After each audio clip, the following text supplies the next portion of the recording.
A continuación mostramos los dos objetivos principales de la práctica realizada.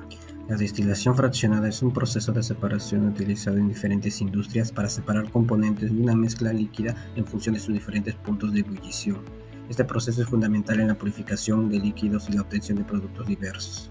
Consideraciones a tener en cuenta. El punto de ebullición. Al aplicar calor a la mezcla, los componentes con punto de ebullición bajo se vaporizan mientras los que tienen alto punto de ebullición permanecen en estado líquido. La columna de destilación, que es la que tiene una serie de platos o bandejas por donde el vapor asciende entrando en contacto con el líquido en los platos, teniendo un intercambio de calor y masa, favoreciendo la separación. También tenemos el reflujo, proceso que ayuda a mejorar la separación de los componentes al permitir que los vapores se condensen y vuelvan a vaporizarse repetidamente por la columna. Y por último, el fraccionamiento, que es la separación de los componentes de la mezcla por punto de ebullición, donde lo que tiene valor más bajo se encuentra en la parte superior y los que no en la parte inferior. Los utilizados en la presente práctica fueron el equipo de destilación fraccionada, compuesta por el balón aforado, la columna de fraccionamiento, el calderín, el condensador y el matraz Erlenmeyer, además de otros equipos o instrumentos como el agitador magnético termostatizado, las pinzas sujetadoras y los soportes de fierro. También tenemos al metanol grado HPLC, al agua destilada, las pipetas de 2 y 10 mililitros, el termómetro, los tubos de vidrio de 5 mililitros con tapa de baquelita, los goteros, los vasos de precipitado, las cerámicas de forma tubular de 7 milímetros de altura y el refractómetro. Continuando con el procedimiento, debemos de hallar los índices de refracción de las siguientes soluciones. Tenemos agua destilada, de la cual sacaremos una muestra utilizando el gotero y colocaremos una gota al refractómetro para su posterior lectura. Del mismo modo procedemos con la muestra de metanol y de los 6 sistemas compuestos por metanol y agua en las proporciones dadas.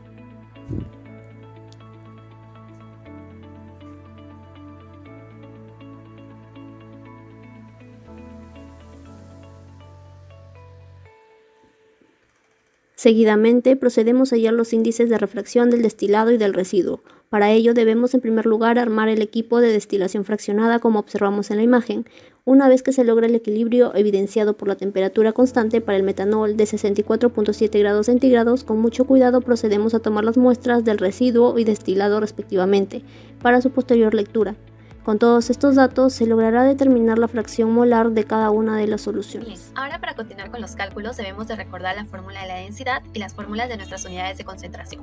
Tenemos que la densidad es igual a masa sobre volumen, la cual, despejando la masa, es equivalente a densidad por volumen. Los números de moles es igual a la masa sobre el peso molecular. Y por último, la fracción molar es igual al número de moles del metanol sobre el número de moles de metanol más el número de moles del agua. Ahora sí, a calcular. Con respecto al agua, al solamente encontrarse una cantidad de agua, pero no de metanol, es decir, 0 mililitros de metanol, los cuales, al ser reemplazadas en la fórmula de la fracción molar, automáticamente nos da un valor de 0. Continuando con nuestro sistema 1, el cual se va a aplicar en nuestros 6 sistemas a continuación, debemos recordar que vamos a tener una proporción de 1 a 4, es decir, 1 mililitro de metanol con 4 mililitros de agua.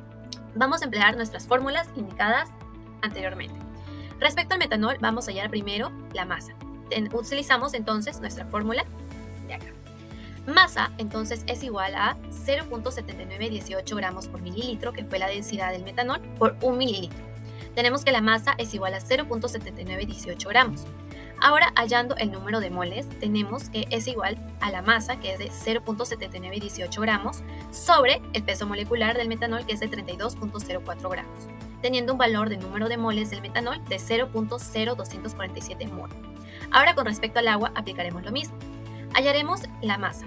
Es igual a 0.9982 gramos por mililitro, que es la densidad del agua, por los 4 mililitros. Tenemos que la masa es igual a 3.9928 gramos.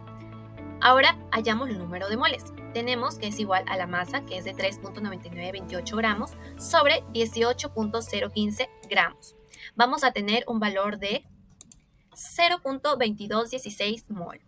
Por último, vamos a hacer nuestra fracción molar.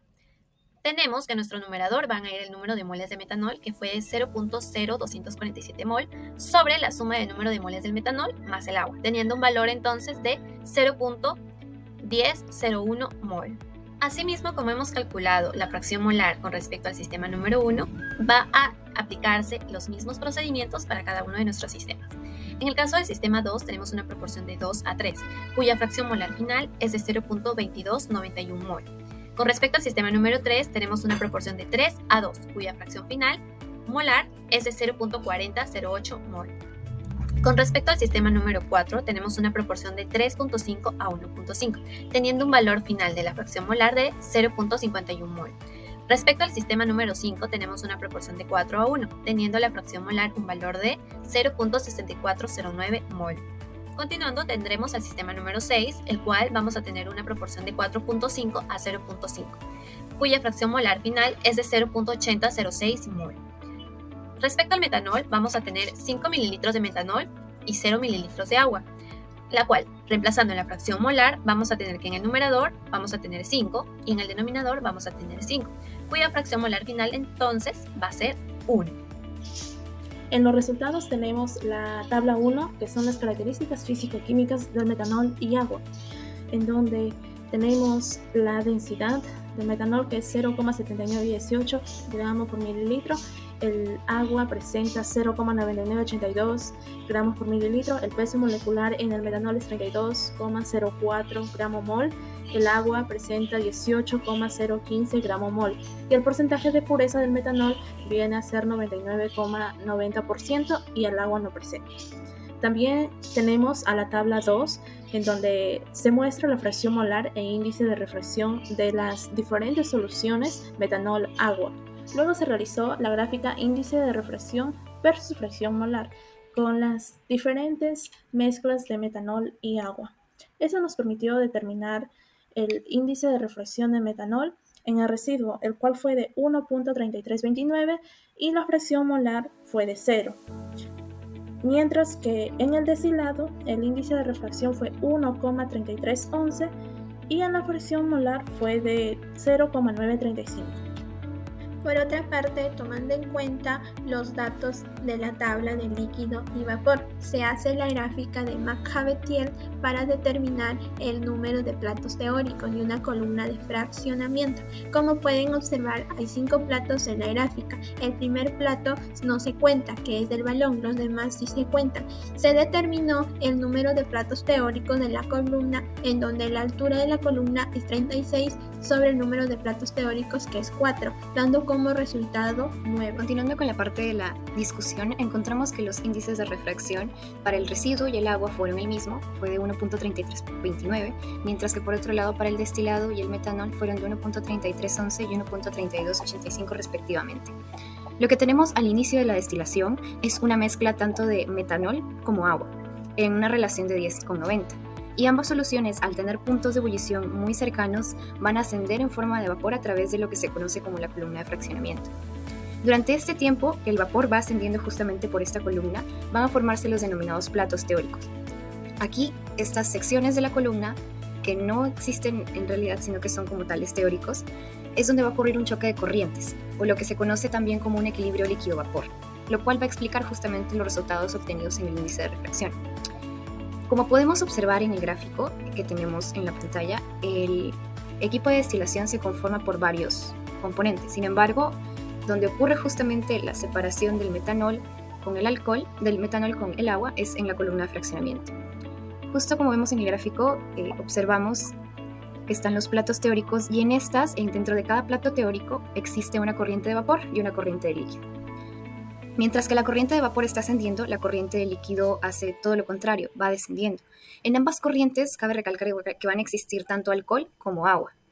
Cuando ambas corrientes chocan, que es justamente, como lo habíamos mencionado antes, un choque de corrientes, lo que va a pasar es que el alcohol va a pasar a la corriente de vapor. ¿Por qué? Porque esta posee más calor, por ende va a poseer más energía. Y hay que recordar también que el alcohol es un líquido mucho más volátil que lo que es el agua. Por otro lado, el agua va a hacer todo lo contrario, va a pasar a la corriente de líquido, ya que esta es mucho más fría, es decir, presenta una ausencia de calor y va a presentar por lo tanto menos energía. Es por ello justamente la importancia de esta columna de fraccionamiento. Como se había mencionado antes, el alcohol, al ser más volátil, va a lograr desaparecer por completo de la mezcla inicial. Esto justamente va a dejar al residuo. Al desaparecer por completo del residuo, el alcohol va a dejar al agua. Es justamente que por eso el residuo y el agua van a tener un mismo índice de refracción. Por otro lado, el destilado no se conforma únicamente de lo que vendría a ser metanol puro, sino que sería el conocido alcohol de 96, ya que el agua no logra separarse por completo de esta mezcla. Por ello también justamente se observa que el IR tanto del destilado como el metanol son diferentes.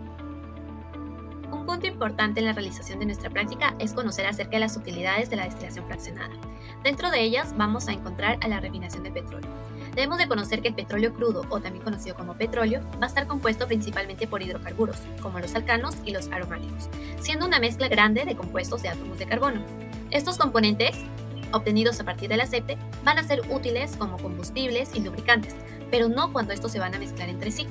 Entonces, al ser utilizado la destilación fraccionada en este proceso, nos va a ser útil debido a que va a permitir la separación de una mezcla compleja con puntos de ebullición distintos pero cercanos, obteniendo así productos como la gasolina, el combustible diésel, el queroseno y el combustible para aviones. Una segunda utilidad con respecto a la destilación fraccionada es la purificación de reactivos y productos. Aquí vamos a encontrar el ciclopentadieno, la cual se va a utilizar en muchas reacciones químicas debido a que es muy reactiva. Sin embargo, va a experimentar una reacción de Diels-Alder, como podemos ver, en la botella de almacenamiento para poder formar el diciclopentadieno, que es su dímero. La utilidad entonces de la destilación fraccionada es eliminar el monómero a medida que se va formando, donde el dímero y el monómero van a tener puntos de ebullición dramáticamente diferentes, sin embargo, la temperatura va a ser similar. Finalmente, como conclusiones, tenemos que se logró proporcionar una comprensión más detallada acerca de las ventajas que ofrece el uso de la columna de fraccionamiento en la separación de dos líquidos volátiles miscibles y con puntos de ebullición cercanos que forman una solución. Por otro lado, se calculó una manera precisa del número de platos teóricos de la columna de fraccionamiento cuando opera a reflujo total para lograr una separación eficiente. Además, también se calculó la fracción e índice de refracción de los sistemas residuo y destilado.